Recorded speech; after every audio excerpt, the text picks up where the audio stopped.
in seed testing. Method of seed testing.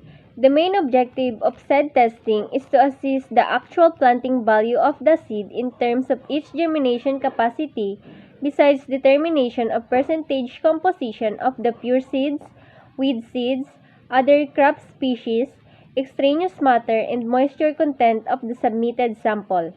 Ang pangunahing layunin ng seed testing ay masuri ang actual na halaga ng pagtatanim ng binhi sa mga tuntunin nito sa kapasidad ng pagtubo. Letter A. Visual inspection. The visual inspection is the physical exam of plants or plant products, including seed, using the unaided eye or lens. It is designed to visually detect pests or contaminants without further testing or processing. So, ang visual inspection daw ay ang pisikal na pagsusuri ng mga halaman o mga produkto ng halaman kabilang ang buto nito gamit ang mga mata o lente. Ito ay idinisenyo upang visual na makakita ng mga peste o contaminant nang walang karagdagang pagpoproseso. Letter B. Water treatment. Hot water seed treatment is a valuable tool for preventing establishment of seed-borne disease on the farm or their reintroduction year after year. Hot water seed treatment also has the beneficial effect of priming seed, resulting in faster germination than untreated seed. So, ang water treatment daw po o hot water seed treatment ay isang mahalagang tool para maiwasan ang pagkakaroon ng mga seed-borne diseases sa sakahan. Pag sinabi pong seed-borne disease, ito po yung mga sakit ng halaman na naipapasa sa pamamagitan ng binhi. Ang hot water seed treatment ay mayroon ding kapaki-pakinabang na epekto ng priming seeds na nagre-resulta sa mas mabilis na pagtubo ng mga binhi. Letter C. Germination. The pure seed fraction from the purity test is used for germination analysis. A minimum of 400 seeds in replication as per convenience are tested for germination. The most important requirements for seed germination testing are substrata, moisture, temperature, and light. Sa germination naman po, ang purong seed fraction mula sa purity test ay ginagamit para sa germination analysis. Ang hindi bababa sa 400 seed ay sinusuri para sa pagtubo ng mga ito. Pag sinabi pong germination, ito ay isang process kung saan ang organism grows from a seed or spores. Ang pinakamahalagang kinakailangan para sa pagpapatubo ng mga binhing ito ay ang substrata, halumigmig, temperatura at liwanag. Letter D. Rapid viability test. The simplest viability testing method is direct eye inspection of seed which have been cut open with a knife or scalpel. If the endosperm is of normal color with a well-developed embryo, the seed has a good chance of germinating. Ang rapid viability test ay ang pinakasimpleng paraan para masuri ang mga buto. Pinuputol ito gamit ang kutsilyo o scalpel. Kung ang endosperm ng buto ay normal ang kulay, na may mahusay na nabuong embryo, ito ay may magandang pagkakataong tumubo. Method of planting the seeds. There are two types of seeding planting. First is direct seeding. Direct sowing is the method of planting the seeds directly into the outdoor garden soil. There are no special equipment and there are no little pots and plots to mess with. You don't have to worry about transplanting because and the related risk of transplant shock or hardening of your plants. For example, okra, string beans, and squash. And the second method of planting the seed is indirect seeding. Before being transplanted plants, we can grow inside or in the greenhouse using the indirect seeding technique. Comparing this strategy to conventional growing technique has both benefits and drawbacks. Indirect sowing involves placing seeds into a flat surface or seeding tray as opposed to the ground. Transplanting. In agriculture and gardening, transplanting is the technique of moving plant from one location to another. Most often, This takes the form of starting plant from seed in optional condition, such as in a greenhouse or protected nursery bed. Then replanting it in another, usually outdoor growing location. The agriculture machine has thus it is called a transplanter. Types of weeding, paggabi, pagtanggal ng damo. Removal weeds by pulling out with hand. First. And the second is pre-emergent herbicides. Before the weeds rise above the soil surface, pre-emergent herbicides attack the problem. These kinds of weed killer needs to be used on the garden surface. Usually, after all perennial plants have been planted. Sprinkle granular.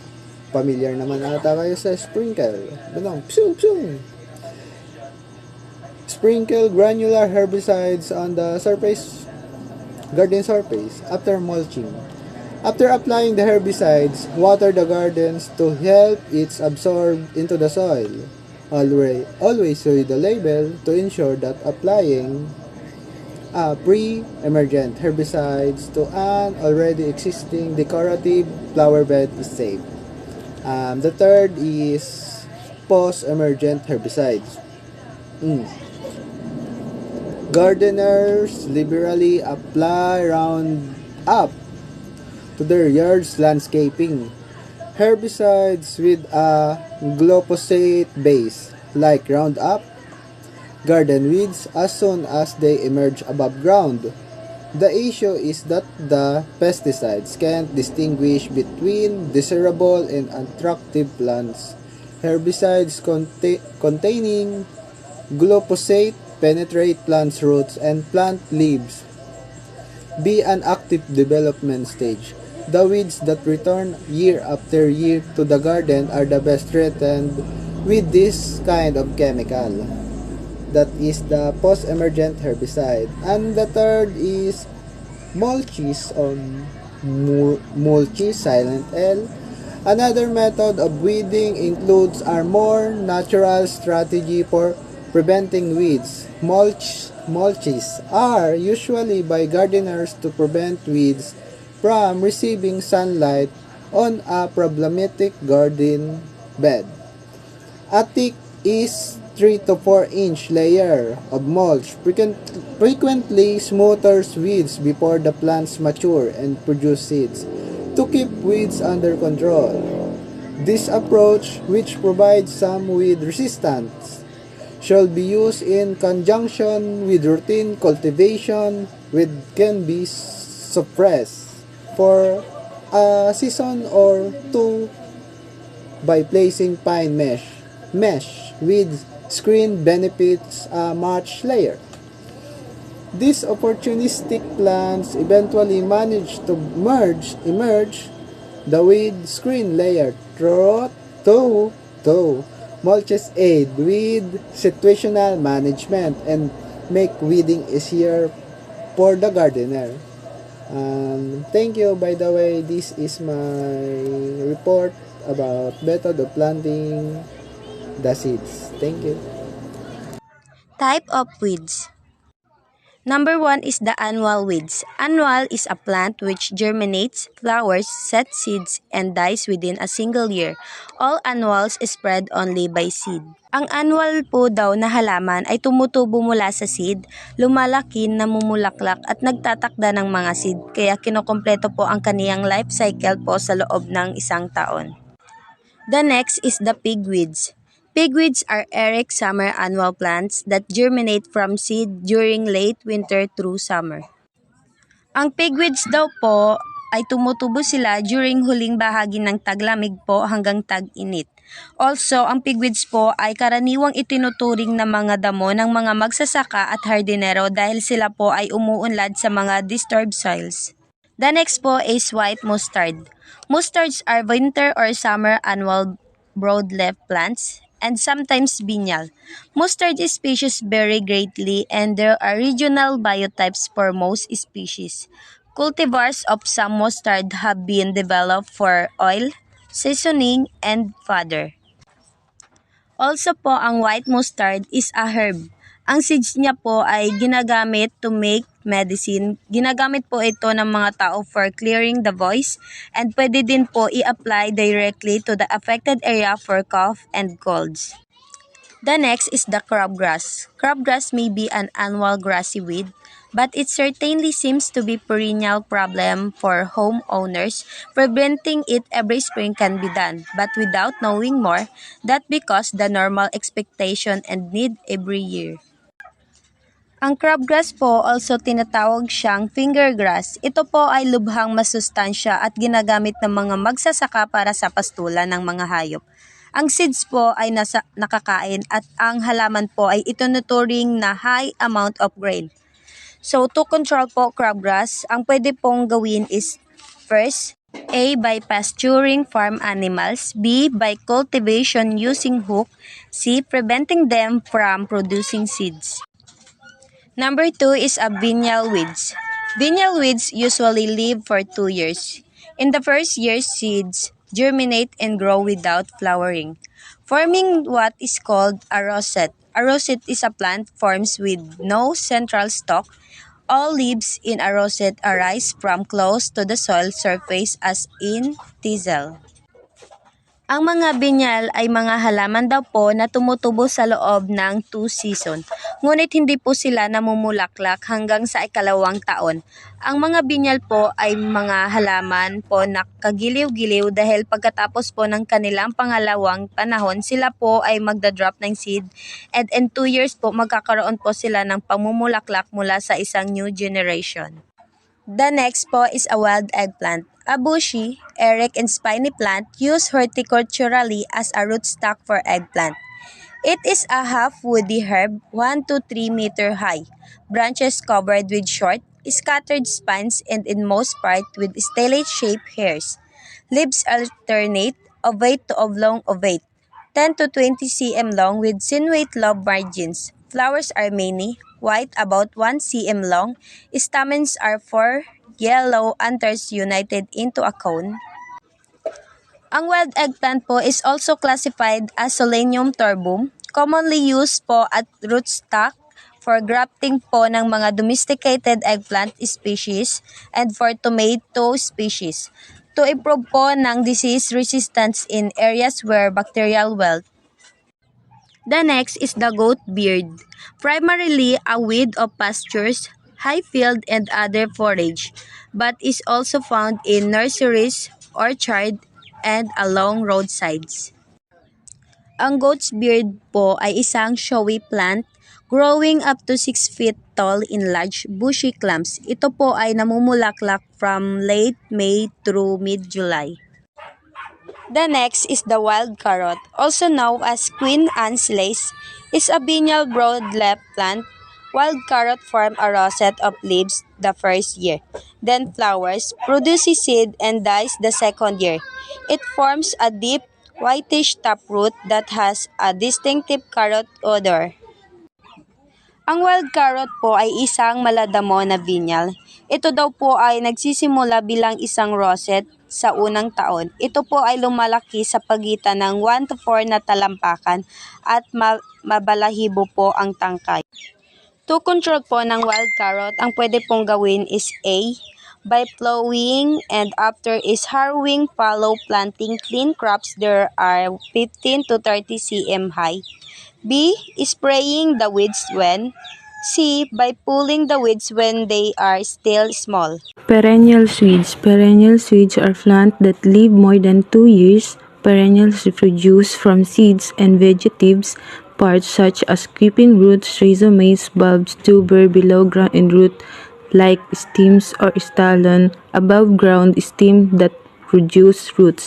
Ang perennial weeds ay isa sa mga halaman na nabubuhay ng higit sa 2 taon at ito rin ay nagpaparami mula sa buto at vegetatives tulad ng gumagapang na mga ugat. Morning glory, any of several herbaceous, twining, vines, and shrubs. Several species of morning glories are cultivated for their showy trumpet-shaped flowers, and attractive leaves. Crabgrass, it grows low to the ground with stem that radiate out from the center of grass gland resembling crab leg. Nakuha ang mga pangalan nito dahil ito ay lumalaki ng mababa hanggang sa lupa na may mga tangkay na lumalabas mula sa gitna ng kumpol na damo na kahawig ng mga alimango. Wild sugarcane, perennial grass with slender clumps 100 to 200 cm tall growing stools or forming continuous cane breaks and usually exhibiting vigorous rhizomatous tailoring. Isa sa perennial grass na umaabot ng 100 to 200 cm ang taas kapag tumutubo sa mga dumi-dumi at nagbubuo ng tuloy-tuloy na cane breakers at kadalasan ding nagpapakita ng masiglang rhizomatous tailoring at ito rin ay mayroong mga payat na clumps. Control, warn or treat them with herbicide. A control fire must be careful plant and is usually executed in the early spring or late fall. Cultivation and irrigation. Cultivation, losing or breaking the soil around its plant to get more nutrients. Ang cultivation, pinapaluwag at binabasag yung lupa at pinaplat ang paligid upang makakuha ng mas maraming nutrients. Irrigation, water the plant using irrigation system. Pagdidilig sa mga halaman gamit ang water pump para sa sistema ng patubig. Next, method of irrigation. Furrow irrigation, a method of laying out the water channels in such a way where gravity plays and rule, providing just enough water to suitable plants to grow. It is usually made by plant placement or ridge, and furrows, it is kind of surface irrigation system. Dito po, paraan sa paglalatag ng mga maliliit na daluyan ng tubig sa paraang kung saan nagbibigay ng sapat na tubig. Next, sprinkle irrigation. A device used to irrigate agriculture crops and landscape golf courses and other areas. They also use for calling in for control airborne dust. Sprinkler irrigation is the method of flying water in controlled manner in May, similar to rainfall. Isang device na ginagamit upang patubigan ang mga pananim, pang-agrikultura, dumuhan at landscape golf course at iba pang mga lugar. Ginagamit din ang mga ito para magpalamig at para kontrol alikabok sa hangin at paraan din sa paglagay ng tubig sa isang kontroladong paraan katulad ng pag-ulan. Application of fertilizer. Fertilizer. These are chemical or natural substances added to soil or land to increase its fertility. And it is a substance added or applied to the plant to supply the elements essential for plant nutrition. Kinds of fertilizer. Organic fertilizer. A fertilizer that is derived from organic sources, including organic compost, cattle manures, poultry droppings, and domestic sewage. Katulad ng mga inilalahok ni mama sa kanyang halaman para mas mapalago at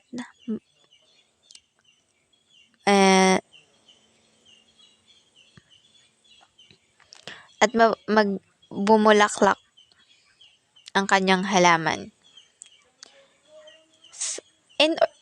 Inorganic fertilizer. Synthetic comprised of minerals and synthetic chemicals. Inorganic nitrogen is commonly made from petroleum. Ang inorganic fertilizer naman, ito yung katulad ng mga inilalagay ni Papa sa palayan. Katulad ng urea. Compost. A mixture of ingredients used as plant fertilizer and to improve soil's physical, chemical, and biological properties. It is commonly prepared by decomposing plant, food waste, recycling organic materials, and manure. Ang compost naman, ito yung mixture ng mga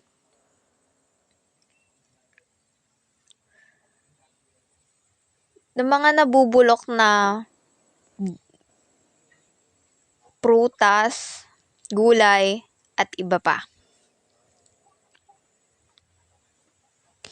Types of inorganic fertilizer. NPK.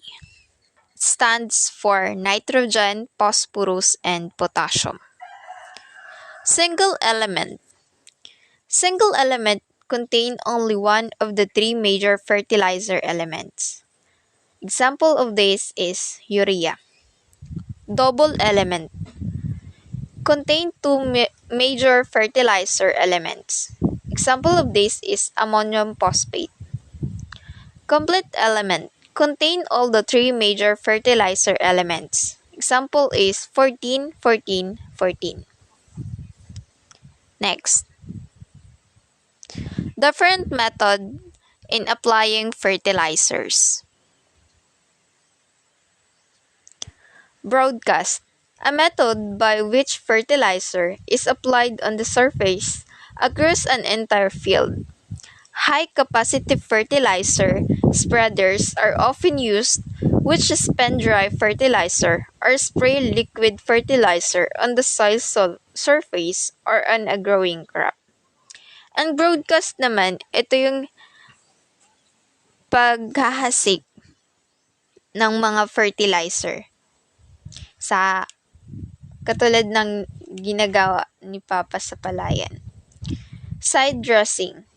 An application of fertilizer between the rows of growing crops.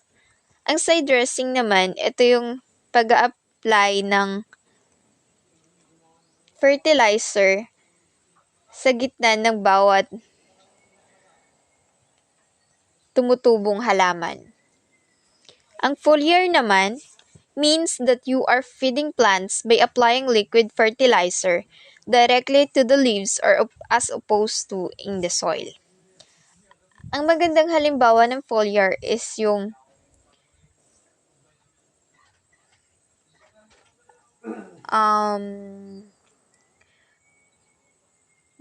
mangga. Upang madaling bumunga, ini-sprayhan ito ng gamot upang mapabilis ang pagbunga nito.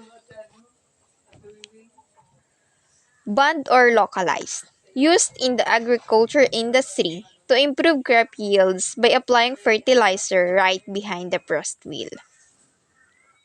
Ang banned or localized naman, ito yung paglalagay ng fertilizer sa mga pressed wheel para mas mapalago pa ang mga halaman. Next is, pest is a formidable enemy of plants. Ito yung nakakapagpabagal ng paglago ng mga pananim. Kinakain nito ang mga dahon, minsan,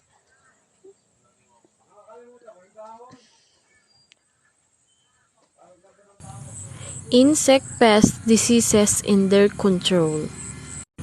Here's the types of insect pest. First, chewing insect. So, chewing insect is insects with sharp, powerful mandibles. They are able to cut and chew solid food such as leaves, seeds, or other insects. So, chewing insect, sila yung mga peste na nanira ng mga pananim na sanhi ng pagkabulok ng mga gulay at malaking epekto ito para sa mga magsasaka dahil ito ang kanilang pangunahing hanapbuhay. Example of chewing insect is cabbage worm, squash bug, and tomato hornworm. The second one is lapping insect. Lapping insects, toothless mandibles for chewing solid materials and specialized tongue for lapping up fluids. Ito naman daw ay nagtataglay ng walang ngipin ng mga silong para sa pagnguya ng mga solidong materials at isang espesyal para sa paglaplap ng mga likido. Example of lapping insect is cherry fruit fly and apple maggots. Sucking insects. These pests damage plants by inserting their mouth parts into plant tissues and removing juices. Heavily infested plants become yellow, wilted, deformed, or stunted, and may even die. Some sucking insects inject toxic materials into the plant while feeding, and some transmit disease organisms. So, ang sucking insect naman is sinisira ng mga peste na ito ang mga halaman sa pamamagitan ng kanilang mga bibig at pag-alis ng katas, kumbaga sumususo.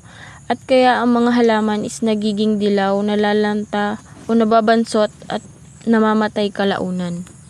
Example of sucking insect is leaf hopper, cicada, and cricket. To control the sucking insects by poisoning their food through spraying arsenical insecticide. The last one is fungus diseases caused by development of low forms of plant life known as fungi or within a tissue of the cause plant. So, fungus diseases is ito ang pinakamahirap na mga microorganismo na dapat harapin ng isang hardinero paminsan-minsan at napakabilis nilang dumami sa loob ng mga tangay, dahon at o mga ugat ng mga halaman, kaya malawak na kumalat ang sakit. To control the fungus diseases by spraying or dusting fungicide. Good day. My name is Christian is Diamante. I will be reporting for the 2 common plant disease. In your own idea, what is the common disease that you have known? Okay, the 2 common disease in our plants is the dumping of and blossoms and root. The number 1 is the dumping of, a disease of seedlings caused by several different fungi and fungus-like organisms. These diseases cause emerging seedlings to collapse, often submerged in a mass of white fungal growth. It is particularly a problem when solving seed indoors or under glass. Ito daw, dumping of is a disease that fungus or organisms that emerging seedlings to collapse. And this kind of disease is a mass of white fungal growth.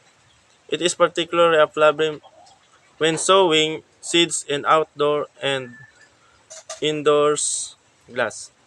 To prevent this kind of disease, use sterilized fatting soil. So, kailangan daw natin yung paglalagay natin ng pananim is sterilized, malinis, or walang ibang mga disease na nakakawa. Number 2 is good ventilation and proper tining. So, yung pananim daw natin is maganda or ventilated. Yung ibang ang pananim nasa loob lang ng bahay. Kaya, yung ibang pananim is naninilaw. Kailangan din maarawan. Then number 3 is good enough moisture. So, porket pananim, wag nating lalagyan ng madaming tubig or enough lang yung yung lalagyan nating tubig para hindi siya malunod or manilaw. Yung iba nga niyan is na lumalambot yung pananim sa sobrang paglalagay ng tubig. And B is the blossoms and root. Blossoms and root is a disease that often in combination with a black, salty appearing fungus at the bottom of the fruit or vegetables. Ito daw, blossom and root is kind of disease that black or salty appearing fungus. Ito yung mga nakikita natin sa pananim na sa fruits and vegetables na parang molds yung nangingitim. Mostly commonly ito, yung halimbawa, yung pananim is magkadikit. Yung pagkadikitan nila, dun sa yun ang umiitim. Or sa mga prutas or gulay na nasa baba ng lupa, sila yung naapektuhan nitong disease, blossoms and root. To prevent this kind of disease, maintain a good enough soil moisture and mulch the plants well. So, to maintain daw this kind of disease, kailangan daw is enough of soil and moisture, and kailangan daw natin yung match the plants well. And other disease, there are two kinds of other disease. The A, spots, and B, rust. Spots is a disease that common descriptive term applied to a number of disease affecting foliage of ornamentals and sheep trees. The majority of leaf spots are caused by fungi, but some are caused by bacteria. Some insects also cause damage that appears like a leaf spots disease. So ito daw disease na spots, ito yung nakikita natin sa mga dahon ng ating pananim. Commonly ito nakikita ko sa eggplant. Yung mga parang ano yan, mas halos magkaparehas lang sila ng ng rust. So ang spots naman kasi may mga may mga parts lang, parang tuldok-tuldok. Then the other disease is the rust. Rust is a disease that group of fungal disease affecting the aerial parts of plants. Leaves are affected most commonly, but rust can also be found occasionally on stems and even flowers and fruit. The spore pustules produced by rusts vary in color according to the rust species and the type of spore that it is producing. So ito na nga yung sinasabi ko na rust na nakikita ko sa mga eggplant. Hindi lang ito nakikita sa eggplant. Most commonly ito sa sa balatong. Yung mga halimbawa kapag yan malapit nang mamatay ang ang pananim or tapos na siyang mamunga. Kapag ang pananim is tapos nang mamunga, ang kanyang mga dahon is ito na yung pumapasok na disease, yung rust. So kung ang spots disease is lang siya, may mga parts lang or tuldok-tuldok lang ang naapektuhan. Itong rust disease is lahat ng dahon or pati yung katawan ng pananim is naapektuhan. Nagkakaroon ng rust. Commonly ito nangyayari kapag summer or kapag ang maulan ng sobrang maulan. Yung pananim is lumalambot and then yung yung katawan ng pananim is pinapasok nitong rust disease. So, kung makikita nyo ang eggplant is kalahati ng katawan niya is buhay pa, yung kalahati naman is kinain na ng rust fungal disease.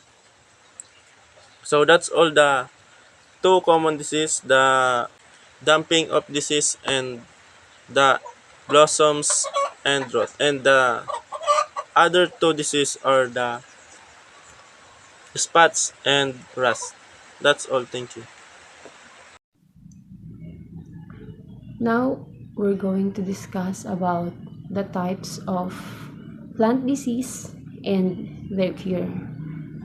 The first is mold. Now, mold is a fungal disease that affects various plants and vegetation. This white fuzzy mold affects stems in their plants and in some cases cover the entire plant including fruits and buds in white and gray fungal. Usually, the causes of mold in plants, especially in indoor plant, is the elevated humidity level or the moisture. That means, hindi nagkakaroon ng chance yung soil na mag-dry, which can lead to molds. Since mold is a plant disease, nagagamot naman siya by removing infected flowers, leaves, or stems. Or kapag dry weather continues. Next is the mildew. Okay. Mildew is a plant disease of worldwide occurrence that causes a powdery growth on the surface of leaves, buds, young shoots, fruits, and flowers. Mildew is a cause of low humidity and low airflow. These are the primary cause of mildew. Sometimes, overwatering. So, dapat, kapag magtatanim tayo, make sure that there is adequate spacing para yung plant magkaroon ng air circulation. And of course, kung magdidilig, you will only give enough water for the plant to consume to avoid prime conditions of molds to grow. Next is the wilt. Wilt is any number of disease that affects the vascular system of plants. Attacks by fungi, bacteria, and nematodes can cause rapid killing of plants, large tree branches, and entire trees. The wilting can be caused by drought or waterlogged soil. When you say drought, it is a period of a long dry weather, or we say tagtuyot. When you said naman waterlogged, it is saturated with water or covered with water. Because of this, roots are unable to supply sufficient moisture or oxygen to the stem of the leaves. Kapag ang wilting is caused by drought, you will notice that the leaves is dry and crispy. But when the wilt is caused by overwatering or waterlogged, you will notice that the plant's leaf is soft and lumpy. So the solution for this plant disease is that if the wilt is caused by lack of water, of course, you need to carefully re-water the soil or compost. But when the wilt is due to drought, you need to decrease the supply in the soil to avoid further damage. Okay, the last one is the swelling.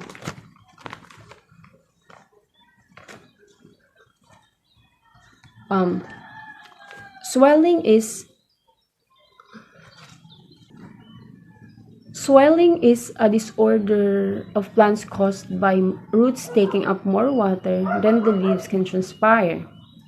This excess water ruptures the sails, particularly undertaken, and leads to water-soaked patches that turns corky and unsightly. Swelling is relatively easy to treat plant. You just need to allow the soil to dry up. So you just need to simply allow your plant soil to dry up a bit before watering it again. I know that you've been gone, you and me, we don't belong. It only makes me strong after the blood ran